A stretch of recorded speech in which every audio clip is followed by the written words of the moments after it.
Okay, so it's been roughly over a year since the Google Pixel Fold was released.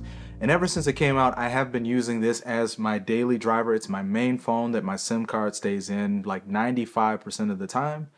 And being that we're so close to the release of the Pixel Fold 2 or Pixel 9 Pro Fold, that's such a mouthful. But regardless, we're a couple days away from Google announcing the next iteration of this. I want to give my experience and what it's been like for this device over the past year, and also mention some of the things that I hope that Google addresses with the next version of this foldable. And so if that interests you, stick around to the end of the video because I'll explain whether I recommend that anyone pick up not only just this device, but also potentially pick up the next version of it. Okay, Future Anthony here. As I sit down and I edit this, I just want to let you guys know this is going to be a little bit of a longer one. So if you're just looking for the answer to the question I posed earlier, just go ahead and skip to the end of the video where I give my honest opinion on whether you should get a foldable or not. But hopefully stick around, let me rant for just a little bit and enjoy the video. Okay, so first I'm going to start with the design. I made a video about foldables in general and what they're used for, what I recommend and what I like about them. And I based it off of the Pixel Fold because it was the only foldable that I've used. It's the first foldable that I've used. And I will say that as far as the build quality of this phone, it feels really good. It is chunky and heavy, but I have dropped this phone a few times, and besides a couple of dings and scratches, I haven't suffered any major cracks to the screen, whether it be the outer display or the inner display. And overall, it feels like a premium device. It feels like, I don't want to say an $1,800 device, but it feels pretty premium in the hand. And I think that's a good thing. I also do like the fact that it's super thin. When I hold it next to my iPhone 15 Pro Max, thickness-wise, it's maybe slightly thicker, even though it's a lot heavier. But I like the fact that it's a thin foldable. This helps to make it a little bit more pocketable. And in addition, when it's unfolded, it feels super light and super thin in the hand. And I think that Google really had something with that. Now, a lot of YouTubers and people that have reviewed this phone said they really love the outer display, the cover display that's like 5.8 inches. And I will say I like the size of it. I like that it's smaller, shorter than most phones that are on the market now. But I don't like that it's a little wider. I'm used to having like the Pixel 6, Pixel 7, Pixel 8. And one of the things about those devices is they're a little bit narrower, which makes it, if I can say that word, but it makes it easier to reach the left hand of the screen, or if you're left-handed, reach the opposite side, the right hand of the screen. For me, I find that to be a little bit more comfortable than having a wider display. And this display is roughly about the same width as the iPhone 15 Pro Max, which to me, even though I have relatively large hands, is an uncomfortable phone to use when you're trying to swipe type or tap gestures or tap icons that are on the opposite side of the screen. So with the next version of the Pixel Fold, it seems like that whole aspect ratio is changing, and we're going to get an outer display that's a little bit more narrower, which is a good thing to me, but it's also going to be a little bit taller. So I'm interested to see what that experience is like, but overall in using this, it hasn't been a terrible experience. I just can see why Google might be changing that and why there's room for improvement. Now, one of the other things that many people are concerned about when it comes to foldables is that hinge. They're worried that like if you open and close it so many times, at what point is the hinge going to break and the phone going to completely just come apart? And I feel like that's a valid concern.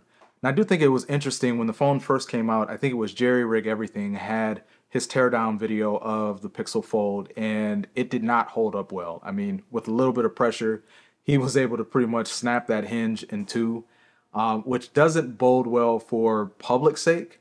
But I will say my experience with this hinge has been perfectly fine. I mean, outside of the original break that I had with my original unit, this unit's been perfectly fine. I've had it for 9, almost 10 months. After I got rid of the other one and sent it back to Google. Now, I will say I don't like that it's a little mushy, especially when you open it. You don't really get like a nice confirmation that like you've snapped it open. The way that Google chose to do it is they give you like a little vibration that says, hey, I'm 100% open. It doesn't feel very secure and very strong. I will say that. Even though the hinge is held up, just doesn't feel that way. One of the things I'm hoping that they're correcting is like to allow it to snap open, kind of like the OnePlus Open does or the Galaxy Z Fold line does, because it's It's an aesthetic thing, it's a feel thing, and I think it'll go a long way in making people feel like the device is a little bit more secure and maybe a little bit more sturdier. And then I will say that this still does not fold flat. I can pull it to try to get it as close to being flat as possible, but usually when I open it, it's not going to fold flat, wobbles on the table. It's not a big deal to me, but I know it's a big deal to other people. So hopefully Google corrects that with the next version, but I mean, we'll have to wait and see. Oh, and before I forget, I do want to talk about the inner display because I feel like for a lot of people, this is a big draw, right? To have a nice big tablet, or I don't want to say big, but to have a larger screen that you can fold up and carry with you. And I will say durability wise, the screen has held up. I do have some slight scratches in the screen protector. The crease in the center doesn't really bother me because I don't feel like you can see it too often, especially when you're using it head on. Now from different angles, you might be able to peep it out, but I don't think it's a big deal. I also don't think with the next version of this phone that it's going to change very much, at least from what I'm hearing. But I will say that I have one gripe, and it drives me insane. I don't know if anybody else is having this problem, but I have one gripe. And it's the fact that this screen, for some reason, seems to trap dust and moisture on the inside for reasons that I'm not 100% sure as to why it does that. There are times when I will have this phone in my pocket and it can be a little warm outside. Maybe I'm getting a little sweaty, I don't know. But for some reason, when I go to open it up, I have like 2 little moisture stains that are on the inside glass. And if you know anything about electronics, moisture and electronics, they just don't go together. So I'm not sure as to why it's trapping the moisture in there. I've gotten some dust particles stuck in here and it traps them in there as well.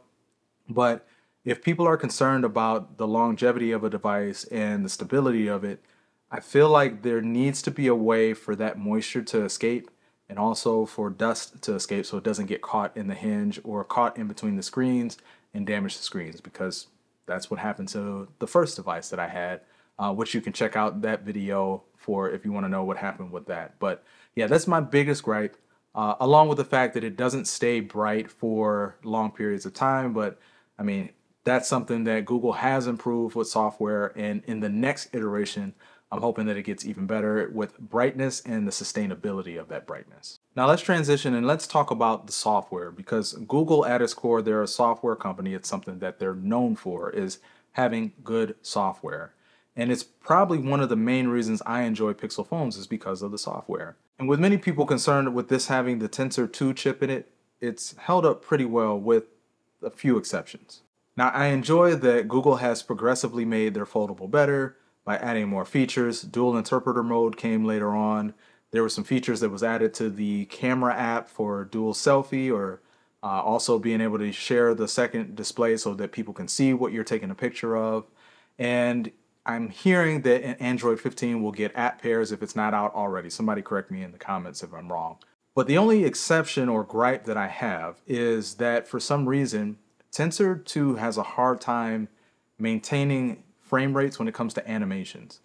Pixel is the smoothest software or smoothest version of Android that you can use because its animations are so good. And I also have a Pixel 8 Pro, don't have this issue with. I've had multiple, this is my second Pixel Fold that I've had, and for some reason the animations, especially when you go to the overview screen or the multitasking screen, sometimes there's like these slight hiccups or slight slowdowns when it comes to the frame rate, and it just makes it feel laggier than it actually is. And I really want Google to fix that. Hopefully Tensor G4 will, because it's going to be at least 2 generations past Tensor 2. That probably was the biggest mistake that Google made, was going with a chip that was 7 or 8 months old by the time this phone came out. But hey, I get why they did it, and hey, that is what it is. But regardless, I want to see the stability improve when it comes to their software and just the overall smoothness of the device. And that's what I'm looking forward to most by going to the next version of the Pixel Fold. And I can't believe I almost forgot about this. The biggest draw of using a foldable is multitasking.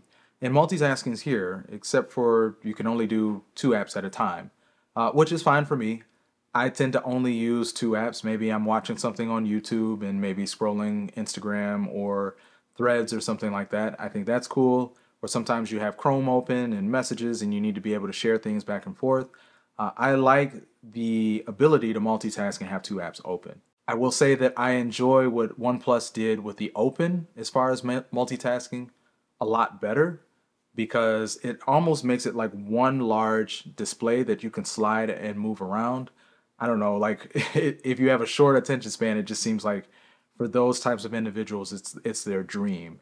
And I'm hoping that we'll get something similar to that down the road. But as of now, being able to multitask with two apps is perfectly fine. Most people don't need more than that. It's just a nice feature to be able to have. And hopefully we'll see Google add it at some point down in the future. Okay, next up is the battery life on this device, which I will say has gotten progressively better over time. It's still not great, but it's gotten progressively better. Google has made some adjustments with some software updates where now I get roughly about 4 to 5, sometimes 5 to 6 hours of screen on time throughout the day, which is perfectly fine for my needs. By the time I'm putting it on the charger, I usually have 20 to 30% left, and I think that's good enough for me. The main issue that this phone has really is the modem that's in the Tensor G2, which I hear they're actually going to update the modem, which is probably one of the biggest upgrades that's coming to the Pixel 9 Pro Fold. I really want them to name that something different. But because the modem is so weak, can't run this phone on 5G. It gets warm, if not extremely hot sometimes when trying to use it on 5G, especially if the cell reception is not that great.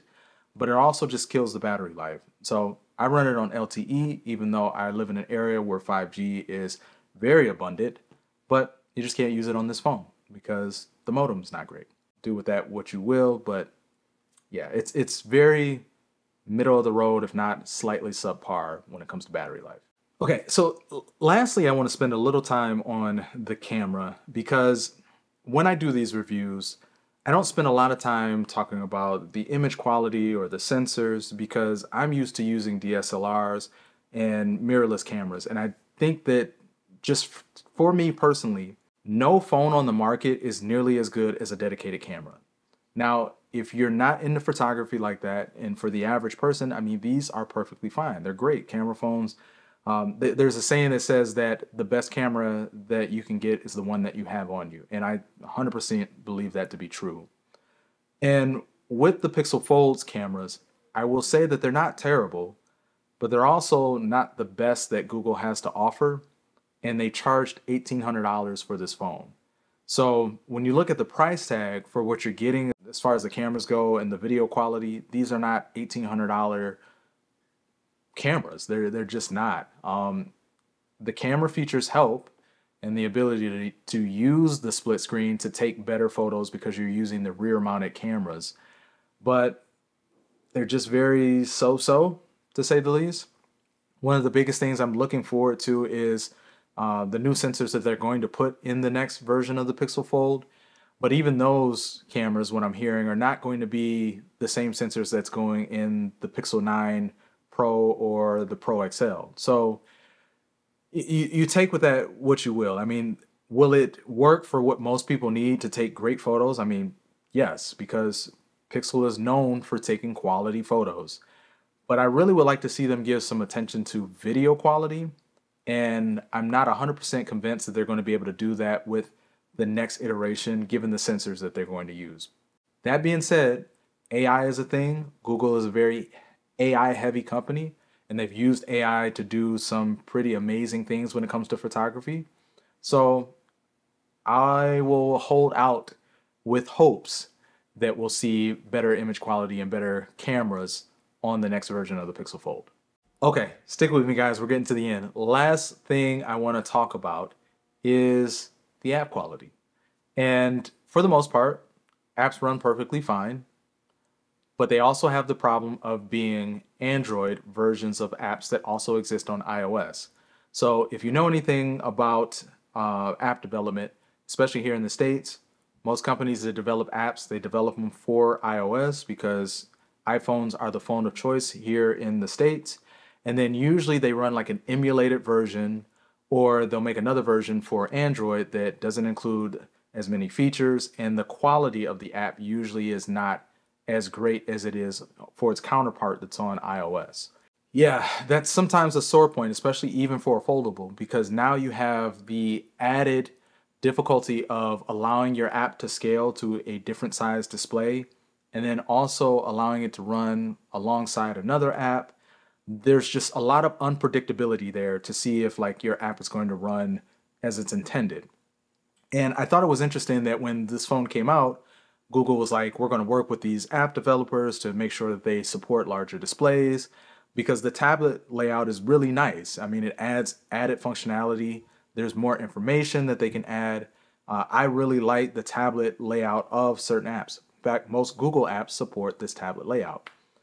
But a lot of companies decided not to. And before Google really gave them any time or really worked with them, they released an update that says, well, we'll just let you resize the apps as you see fit.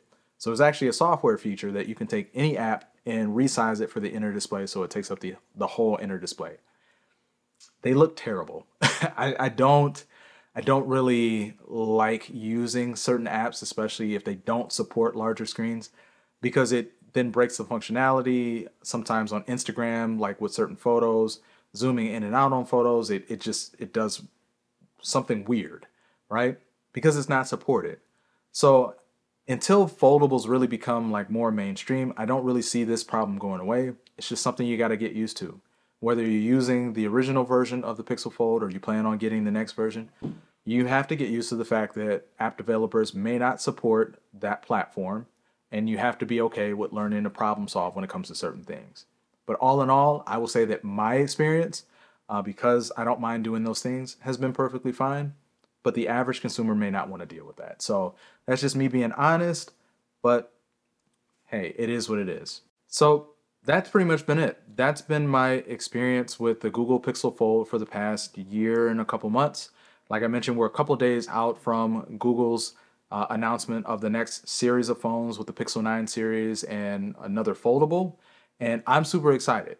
Now, to answer the question of like, do I recommend that anyone pick up a Pixel Fold or should they wait for the next version? I will say that you can be in one of two camps.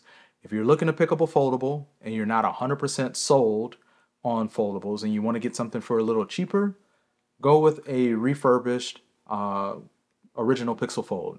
Right now you can find them roughly, I think, $1,000 or $1,100, and I think that's what it's worth. I mean, it's worth that amount, and you can get a feel of whether you like foldables or not and some of the things that come along with it. I think there are better options when it comes to foldables compared to this version, particularly the OnePlus Open. I think that's a better foldable overall, even though I don't like the software experience on OnePlus anymore, but it's just a better built device. But when Google releases the next version of the Fold, there's a lot of things that they're course correcting, and I'm optimistic about the changes that they're making to that phone to bring it more in line with something like the OnePlus Open. So if you are coming from another foldable and you want to give a Pixel Foldable a shot, then I say wait and try the next version, the Pixel 9 Pro Fold, which hopefully will be coming out relatively soon. But yeah, those are my thoughts. If you are a Pixel Fold user, let me know what your experience has been like down in the comments. If you've never used a foldable, let me know what intrigues you most about these foldables and these devices, or just stop by and say hello. We'll chat it down in the comments. But as always, I thank you guys for watching. This has been all. I'll see you guys in the next one.